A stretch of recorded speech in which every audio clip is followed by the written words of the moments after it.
Let's start with a question that sounds like it's pulled straight from a sci-fi movie. What if our sun, the very thing that keeps our entire solar system going, just vanished? I don't mean burning out over billions of years. I mean, poof, gone, right now. It's a pretty terrifying thought, right? But it's also an amazing thought experiment. So let's do this. Let's actually walk through the science, moment by moment, and build a real timeline of what would happen to our planet, from the first second to millions of years in the future. So you might think the moment the sun disappears, it's instant chaos, total darkness, freezing cold. But believe it or not, for the first few moments, nothing would change at all. We would be completely, blissfully unaware that our star was gone. And the reason why is pretty cool. There's a speed limit in our universe, and not even darkness can break it. And that cosmic speed limit is, of course, the speed of light. See, the sun is about 93 million miles away from us. It actually takes sunlight about 8 minutes and 20 seconds to make that journey. So for a full 8 minutes after the sun vanished, we'd still see it shining in the sky, we'd still feel its warmth, all of us just living on borrowed time in borrowed light. Okay, so we'd go dark in about 8 minutes. Got it. But this is where it gets really mind-bending. What about gravity? We think of it as this constant, instant force that's holding us in our orbit. So if the sun's massive weight suddenly disappeared, would we just fly off into space right away, even while its last rays of light were still hitting our eyes? The answer is one of the most incredible parts of modern physics. Yeah, this all comes down to the genius of Albert Einstein. He figured out that gravity isn't actually instantaneous. It ripples through the fabric of space-time in waves. And get this, those gravitational waves move at the exact same speed as light. So what does that mean? It means the moment we see the sun go dark is the exact same moment we'd feel its gravitational pull disappear. Both events would arrive at the same time. Think about it like this. Imagine you're swinging a ball on a string over your head. That string is like the sun's gravity, holding the Earth in its orbit. At that 8-minute mark, the sun is gone. The lights go out, and in that very same instant, the string gets cut. So what happens next? Does the Earth just stop? Nope. Thanks to inertia, it keeps right on moving at its current speed, which is about 67,000 miles per hour. But now, with no sun pulling on it, there's nothing to curve its path.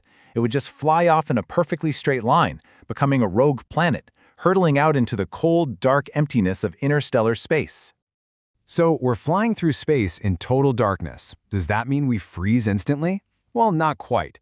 The Earth is kind of like a giant hot cup of coffee. You know how when you put it in the fridge, it doesn't immediately turn into an ice cube? Our planet has a massive amount of heat stored up, especially in its core and its oceans.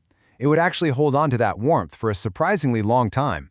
But that warmth wouldn't last. The chill would start to set in, fast. Within about a week, the average temperature across the globe would drop below freezing. A year later, we're talking a devastating minus 100 degrees Fahrenheit.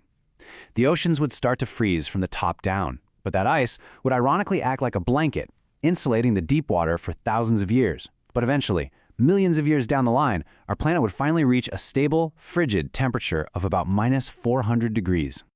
The planet itself, the rock we're on, would survive its long journey into the dark. But what about life? This is where things get really grim. We'd be heading into the single greatest extinction event imaginable. The second the lights go out, the entire foundation of almost all life on Earth just stops. Photosynthesis, the process that plants use to turn sunlight into energy, it would just halt, instantly. And that's the first domino to fall in a catastrophic chain reaction. With no light, most plants would be dead within a few weeks. But here's a cool exception: the giant trees.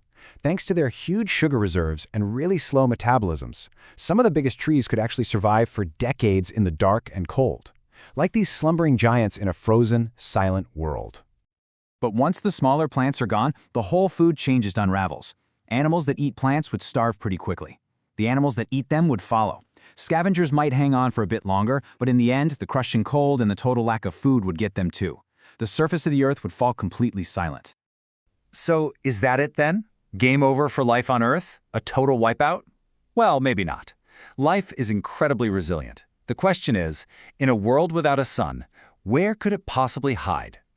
The key to survival would be finding a new source of energy, and luckily the Earth has one of its own: its internal heat. You know, microbes deep inside the Earth's crust, they don't care about the sun anyway, so they'd be totally fine. For us humans, our best bet would be to go deep.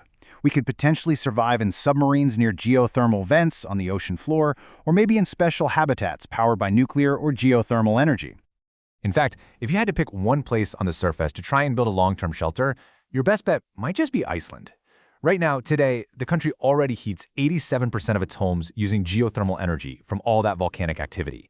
It's possible that humans could use that same energy to power self-sustaining communities for a very, very long time, living on a frozen, dark planet. And that's what our planet would ultimately become. A new classification.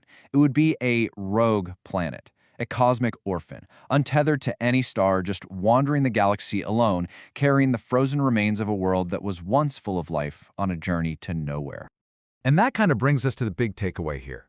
This whole scenario, as crazy as it is, really highlights just how incredibly fragile and precious our little spot in the universe is. It's a huge reminder that this warm, bright world we live on only exists because of a star we probably take for granted every single day. So, it leaves us with a pretty big question, doesn't it? If our time in the sun is a gift, what does that say about how we should value the light we have right now?